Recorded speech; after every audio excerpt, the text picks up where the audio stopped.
لازم ہے کہ نہیں ہے؟ بولے نا۔ آئیے میں چند حدیث مولا علی کی شان میں پیش کرنا چاہتا ہوں، میرے ساتھ ذوق کے ساتھ بیٹھیں گے؟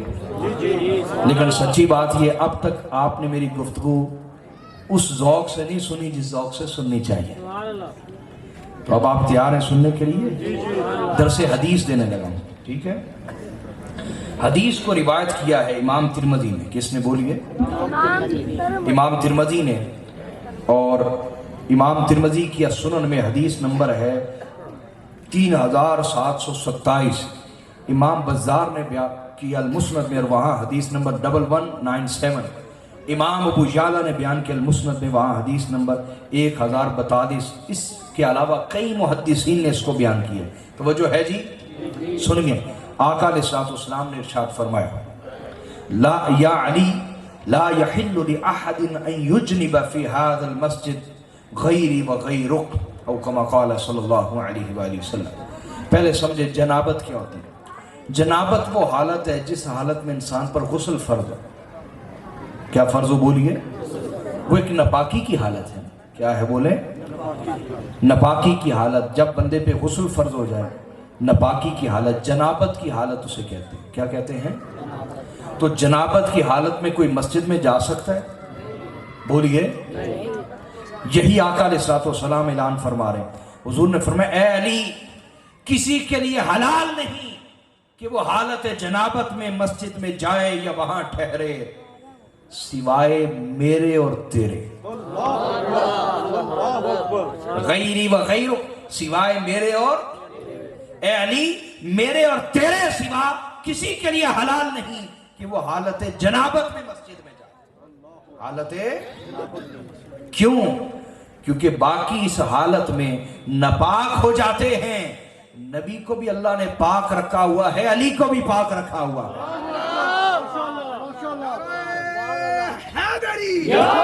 نعرہ حیدری، حیدری۔ تو فرمایا، اے علی، کسی کے لیے حلال نہیں کہ وہ حالت جنابت میں اس مسجد میں آئے سوائے میرے اور تیرے، سوائے میرے اور۔ تو علی وہ ہستی ہیں جن سے اللہ نے اس حالت میں بھی ناپاکی کو دور کر رکھا ہے جس حالت میں لازماً انسان ناپاکی کی حالت میں چلا جاتا ہے۔ یہ مولا علی کی خصوصی شان ہے اور یہ خصوصیت ہے۔ آئی بات سمجھ میں؟ نہیں بولیے۔ اسی طرح حضرت مولا علی المرتضیٰ خود بیان کرتے ہیں۔ کیا؟ مولا علی، اور حدیث کو بیان کی امام ترمذی نے سنن کتاب المناقب، باب مناقب علی بن ابی طالب، اور حدیث نمبر 3714، اور امام حاکم نے روایت کیا المستدرک میں، اور حدیث نمبر 3629۔ توجہ ہے جی آپ کی؟ بولیے نا۔ آقا علیہ الصلوۃ والسلام نے دعا فرمائی، کہا رحم اللہ ابا بکر، اللہ ابو بکر پر رحمت فرمائے، حضرت ابو بکر صدیق پہ اللہ رحمت فرمائے کہ انہوں نے میرے ساتھ ہجرت کی اور اپنی بیٹی کا نکاح مجھ سے کیا۔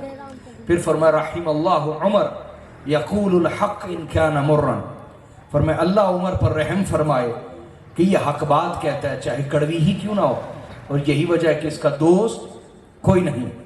پھر فرمایا رحم اللہ عثمان، اللہ عثمان پر رحم فرمائے رضی اللہ تعالیٰ عنہ، تستحیی منہ الملائکہ، کہ فرشتے بھی اس سے حیا کرتے ہیں، فرشتے بھی اس سے۔ اب جب مولا علی کی باری آئی تو حضور کی دعا کا انداز بدل گیا۔ حضور کی دعا کا انداز بولیے۔ اور میرے آقا نے کس طرح دعا کی؟ توجہ ہے؟ فرمایا رحم اللہ علی جن، اللہ میرے علی پر رحم فرمائے، اللہ میرے علی پر۔ اللہم ادر الحق معہ حیث دار، اے اللہ، توجہ، رسول اللہ کی دعا سنا رہا، اے اللہ میرے علی پر رحم فرما۔ اور پھر یوں دعا کی، اللہم ادر الحق معہ حیث دار، اے اللہ علی جدھر جدھر بھی چلے تو حق کو بھی اس کے پیچھے پیچھے چلا دینا۔ علی جہاں جہاں بھی جائے تو حق کو بھی اس کے پیچھے پیچھے چلا دینا۔ حق کو علی کے بولیے حق کو علی کے پیچھے پیچھے چلا دینا. اللہم ادر الحق ماہ حیث دار، اے اللہ علی جدھر رخ کرے تو حق کا رخ بھی ادھر ہی کر دینا. حق کو علی کے پیچھے پیچھے چلانا. حیث دار، علی جدھر رخ کرے حق بھی ادھر رخ کر. حق بھی بولیے. توجہ ہے نا آپ کی یار؟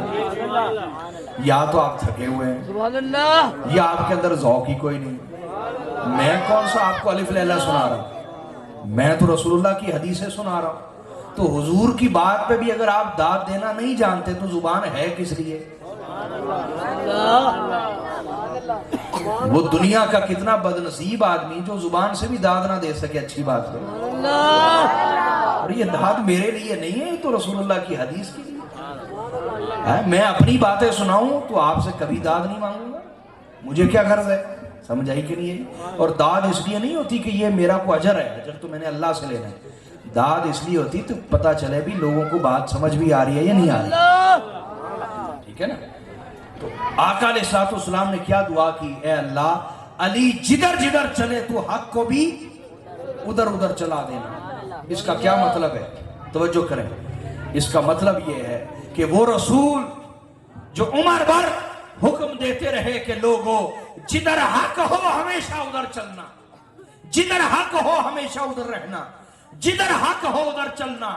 جب مولا علی کی باری آئی تو آقا علیہ السلام نے مولا علی سے نہیں فرمایا اے علی جدھر حق ہو ادھر چلنا، بلکہ یوں دعا کی اے اللہ جدھر علی چلے تو حق کو بھی ادھر چلا دے.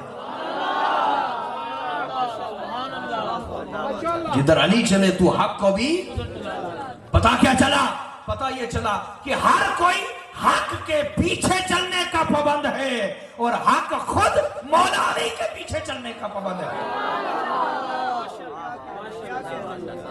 ہر کوئی حق کے پیچھے چلنے کا پابند ہے اور حق خود مولا علی کے پیچھے چلنے کا پابند ہے. اللہ اکبر، یہ شان علی ہے. اسی طرح آقا علیہ السلام نے ارشاد فرمایا تیسری حدیث، اور اس حدیث کو بیان کی امام ترمذی نے اور حدیث نمبر 3719 اور امام ابن ماجہ نے بیان کیا اپنے مقدمہ میں باب فضائل علی اور حدیث نمبر 119 ہے 119. بیٹا یہ ادب نہیں ہے جو آپ لوگ کر رہے ہیں. اس وقت میرا ادب نہیں، یہ رسول اللہ کی حدیث کا ادب. کسی سید کا بھی ادب کر لیں تو بڑی بات ہے، لیکن میرا نہ بھی کریں تو کوئی بات نہیں، میں معاف کرتا ہوں اپنا حق. کم از کم رسول اللہ کی حدیث کا ادب کیجیے. حضرت حبشی بن جنادہ روایت کرتے ہیں اور حدیث کو امام ترمذی اور امام ابن ماجہ نے بیان کیا. توجہ ہے جی آپ کی؟ آقا علیہ السلام نے ارشاد فرمایا، حضور علیہ السلام نے ارشاد فرمایا علی جو منی وانا من علی. آقا نے فرمایا علی مجھ سے ہے اور میں علی سے ہوں. علی مجھ سے ہے اور میں. اس کا معنی سمجھاتا ہوں. وَلَا يُعَدِّي عَنِّي إِلَّا أَنَا أَوْ عَلِي. اور فرمایا میری طرف سے کوئی ادائیگی کرنی ہو، میری طرف سے بولیے، چاہے وہ معاہدے کی ہو، چاہے وہ امانتوں کی ہو، وہ کسی طرح کے بھی عہد و پیمان کی ہو، کوئی بھی ادائیگی ہو میری طرف سے، تو وہ یا تو میں کر سکتا ہوں یا علی کر سکتا ہے. یا میں کر سکتا ہوں یا بولیے علی کر سکتا ہے. میرے اور علی کے سوا کوئی بھی میری طرف سے ادائیگی کر سکتا نہیں. بولیے ادائیگی کر سکتا نہیں. اب اس حدیث کو سمجھیے، بیٹھ جائیے، اللہ آپ سے راضی ہو. حدیث کا ادب کرنا ہے آپ نے، میں نے اپنا تو حق معاف کیا آپ کو. بیٹھ جائیے، ادب سے سنیے. تو آقا علیہ السلام نے فرمایا علی مجھ سے ہے اور میں. اس سے مراد کیا ہے؟ حدیث تو آپ نے سنی ہوگی نا، ایسا ہی ہے نا. اس کے کئی معنی ہیں. یہ میری اپنی کتاب ہے، اس کا مسودہ ہے، میں آپ کے سامنے اس وقت جو حدیث پڑھا. تو اس کی شرح پہ میں نے بہت کلام کیا اپنی کتاب کے اندر. سنیے، اس کا ایک معنی بیان کرنے لگا ہوں. توجہ ہے نا آپ کی؟ اس کو سمجھنے کے لیے آپ کو ایک بیک گراؤنڈ سمجھنا پڑے گا. اور بیک گراؤنڈ اس طرح ہے کہ حضرت بریدہ ایک صحابی، حضرت بریدہ وہ کہتے ہیں کہ میں نے زندگی بھر جتنی نفرت مولا علی سے کی کسی سے نہیں کی، اسلام لانے سے پہلے، اور جب میں مسلمان ہو گیا، تو میری نفرت میں کوئی کمی نہیں آئی۔ مسلمان ہونے کے بعد بھی میری نفرت میں، مولا علی سے جو نفرت ہے اس میں کوئی کمی نہیں آئی۔ اس سے پتہ چلا صرف کلمہ پڑھ لینے سے بغض علی نہیں چلا جاتا۔ سمجھ آئی یا نہیں آئی؟ لوگوں کی نظر میں انسان کیا سے کیا بن جاتا ہے، لیکن اندر بغض علی کی کالک موجود ہوتی ہے۔ بغض علی کی کالک یہ صرف کلمے پڑھنے سے جاتی نہیں ہے، اس کو کوئی اور چیز چاہیے ہوتی ہے۔ تو وہ کہتے ہیں کہ میں نے کلمہ پڑھ لیا، لوگوں کی نظر میں مسلمان ہوں، مومن ہوں، لیکن جو بغض علی کی کالک تھی اس سے اندر کالا تھا۔ ایک جنگ پہ آقا علیہ الصلوۃ والسلام نے ہمیں بھیجا اور ہمارا سپہ سالار مولا علی کو بنایا۔ کس کو بنایا بولیے؟ جب وہاں گئے تو حضرت مولا کائنات مولا علی المرتضیٰ نے جنگ فتح ہو گئی۔ فتح ہونے کے بعد ایک ایسا کام کیا مولا علی نے جو کہتے ہیں کہ وہ میری دانست اور میری عقل سے بڑا تھا، میری عقل سے۔ اب بجائے مولا علی سے پوچھنے کے، یہاں بھی بڑے لوگ ہوتے ہیں، جہاں ہم خطاب کرتے ہیں بعد میں بڑے سیانے پیدا ہو جاتے ہیں، بڑے، تو یہ ہر جگہ ہوتے ہیں فتنہ پرست لوگ۔ تو حضرت بریدہ اپنی خود بات بتا رہے ہیں کہ بجائے مولا علی سے پوچھنے کے، میں نے کہا بھی موقع مل گیا ہے علی کو ڈیگریڈ کرنے کا، مولا علی کی عزت پہ حملہ کرنے کا مجھے موقع مل گیا۔ تو کہتے میرے ساتھ ایک اور بھی تھا، حضرت خالد بن ولید، وہ بھی نفرت میں برابر تھے میرے ساتھ مولا علی کی۔ انہوں نے خط لکھا مولا علی کے خلاف اور پکڑایا مجھے، میں دوڑا اور رسول اللہ کے پاس پہنچا۔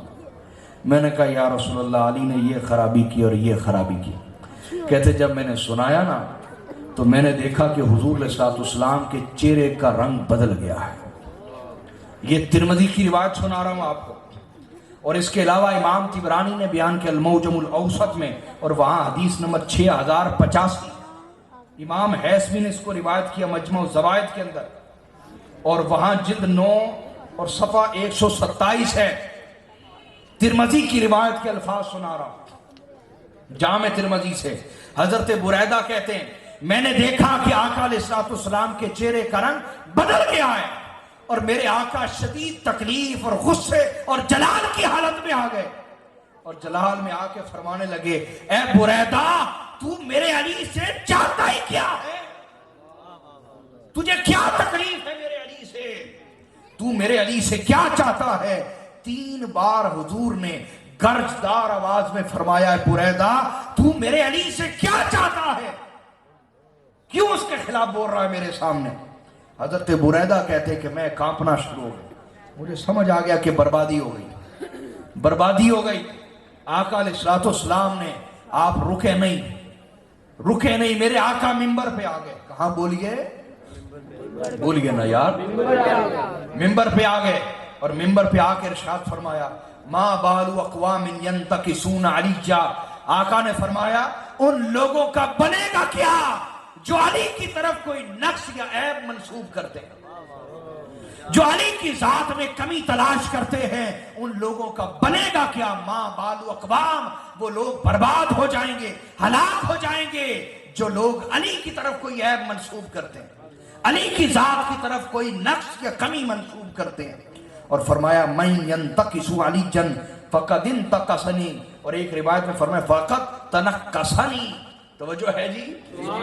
میرے آقا نے فرمایا سن لو، جو علی کے متعلق کوئی کمزور بات کہتا ہے، جو مولا علی کے متعلق کوئی کمزور بات کہتا ہے، میرے آقا نے فرمایا جو علی کے متعلق کمزور بات کہتا ہے وہ علی کے متعلق نہیں، وہ نبی کے متعلق کہتا ہے۔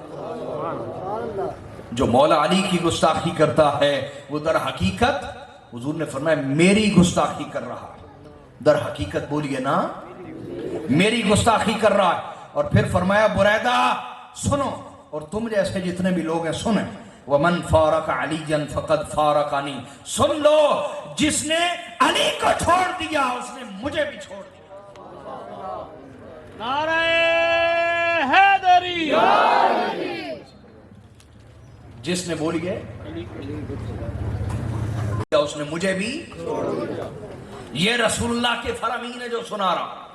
کوئی بندہ ساری عمر نبی نبی کرے، خود کو عاشق رسول کہے، خدا جانے کیا بلا کہے کہ میں مفتی ہوں، شیخ الحدیث ہوں، پیر ہوں، عاشق رسول ہوں، جو مرضی ہوں، اس کے دعوے اللہ اور اس کے رسول کی نظر میں کوئی حیثیت نہیں رکھتے اور نہ ہی مومنوں کی نظر میں کوئی حیثیت رکھتے ہیں جب تک اس کو پرکھ نہ لیں.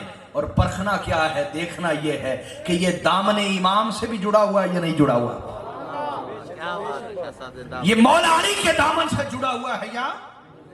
آقا نے فرمایا وَمَنْ فَارَقَ عَلِيًّا فَقَدْ فَارَقَنِي. کوئی الف لیلا نہیں میں سناتا، لفظ بلفظ حدیث پڑھ کے سنا رہا. پر میں جس نے علی کو چھوڑ دیا اس نے مجھے چھوڑ دیا. حضور فرمانا یہ چاہ رہے ہیں میرے ساتھ جڑنے والوں یا میرے ساتھ جڑنے کا شوق رکھنے والوں، یہ شوق رہے گا، حقیقت نہ بنے گا. حقیقت تب بنے گا جب تم علی سے جڑ جاؤ گے. تمہیں عشق نبی تب ملے گا جب عشق علی کی خیرات نصیب ہو جائے گی. جس پر اللہ مہربان اس کو ملتا ہے علی. یہ کسی اور کو نہیں دولت ملتی. آقا نے فرمایا آگے ان علی منی وانا منہ. یہاں یہ الفاظ سمجھنے والے، ایک حدیث کی تشریح بھی لایا ہوں تو میں حدیث سے لایا. حدیث کی شرح کس سے کر رہا ہوں؟ بولیے حدیث سے کر رہا ہوں. فرمایا سنو ان علی منی وانا منہ. تم نے علی کی طرف عیب منسوب کیا، تم نے مولا علی کی طرف عیب منسوب کیا، مولا علی کی گستاخی کا موقع تلاش کیا. سن لو بے شک علی مجھ سے ہے اور میں علی سے ہوں. علی مجھ سے ہے اور میں علی سے. اور کیسے؟ اس کی ایک تعبیر حضور نے بیان کی، ایک تعبیر. تفصیلات چاہیے تو میری کتاب پڑھیے گا. آقا نے فرمایا سنو خلق من طینتی. علی مجھ سے ہے، بے شک علی مجھ سے اور میں علی سے. علی مجھ سے کیسے ہے؟ سنو آقا نے فرمایا خلق من طینتی. علی کو میری مٹی سے بنایا گیا ہے. علی کو لگتا ہے کینٹ والے بات نہیں سمجھ پا رہے یا سمجھ پا رہے ہیں تو ہضم نہیں کر پا رہے. یار میدا کمزور تو نہیں؟ سنو تو صحیح میں کیا کہہ رہا ہوں. آقا نے فرمایا علی کو میری مٹی سے پیدا کیا گیا. علی کی تخلیق ہی میری مٹی سے ہوئی. اور مصطفیٰ کی مٹی کیا ہے؟ حضور کی مٹی. بولیے ہائے ہائے ہائے. میرے آقا صلی اللہ علیہ وسلم نے فرمایا جس جگہ انسان کی قبر بنے، جس جگہ بولیے اسی مٹی سے اس کا وجود بنایا گیا ہوتا ہے. بندہ ہوا امریکہ کا اور قبر بنے پاکستان میں تو کس مٹی سے بنایا گیا تھا؟ وہ پاکستان کی مٹی سے. بندہ ہو پاکستان کا قبر بنے امریکہ میں تو کس مٹی سے بنایا گیا تھا؟ امریکہ کی مٹی. سمجھ آ رہی ہے بات؟ تو آقا علیہ الصلوۃ والسلام نے فرمایا خلق من طینتی. فرمایا علی کو میری مٹی سے بنایا گیا ہے. مولا علی کو میری مٹی سے بنایا گیا ہے. اب حضور کی مٹی وہ سمجھا رہا تھا کہ آقا نے فرمایا جس جگہ انسان کی قبر بنے اس جگہ سے اس کی مٹی لی گئی ہوتی ہے وجود بنانے کے لیے. اور حضور کی قبر کہاں ہے؟ نہیں مدینہ میں بھی کس مقام پہ ہے جس کے بارے فرمایا ما بین بیتی و منبری روضۃ من ریاض الجنہ. میرے گھر اور منبر کے درمیان جتنی بھی جگہ ہے یہ جنت کا ٹکڑا ہے، یہ جنت کی کیاریوں میں سے کیاری ہے.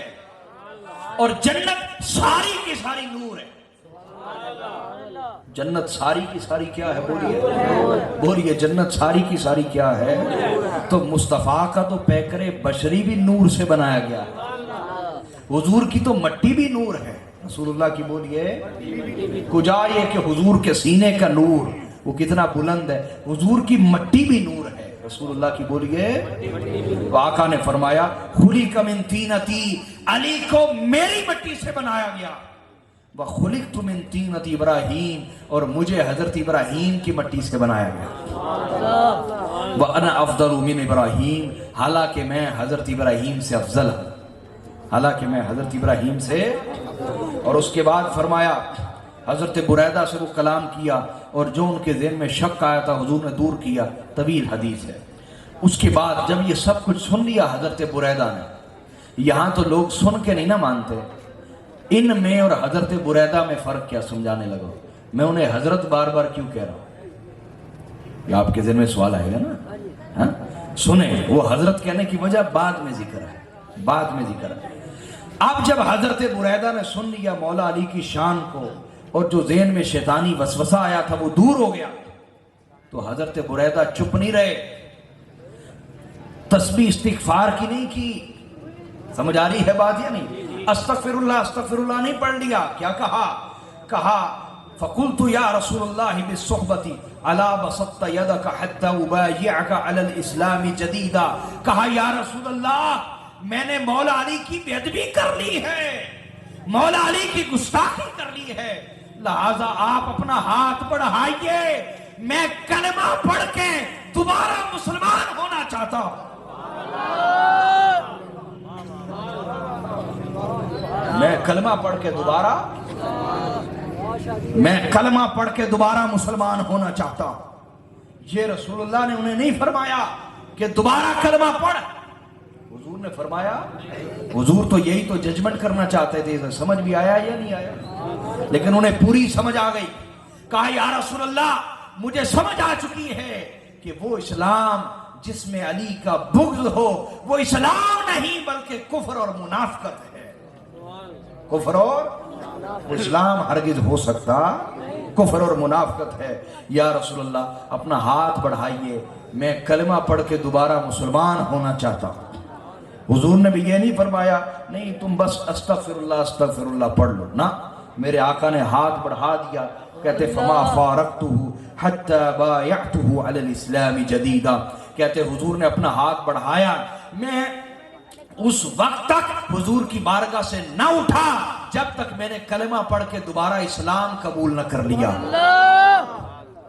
اور حضرت بریدہ پھر کہتے ہیں کہ وہ دن گیا، اس دن کے بعد میں نے جتنا عشق نبی کے بعد علی سے کیا ہے اتنا عشق کسی سے نہیں کیا۔ تکبیر، رسالت، نعرہ حیدری، دم دم دم دم دم دم، ہر دم ہر دم، نگر نگر گلی گلی، نگر نگر گلی گلی، حیدر حیدر حیدر حیدر حیدر حیدر حیدر حیدر حیدر حیدر حیدر حیدر۔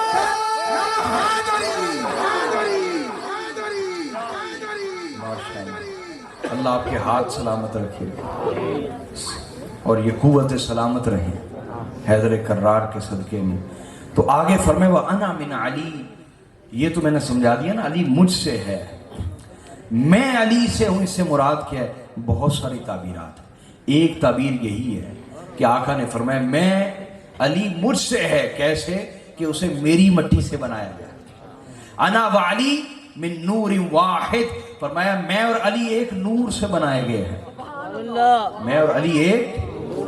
اور آقا نے فرمایا الناس من اشجار شتى وانا وعلی من شجرۃ واحدہ، فرمایا لوگ مختلف درختوں سے تعلق رکھتے ہیں اور میں اور علی ایک ہی درخت سے ہے، میں اور علی۔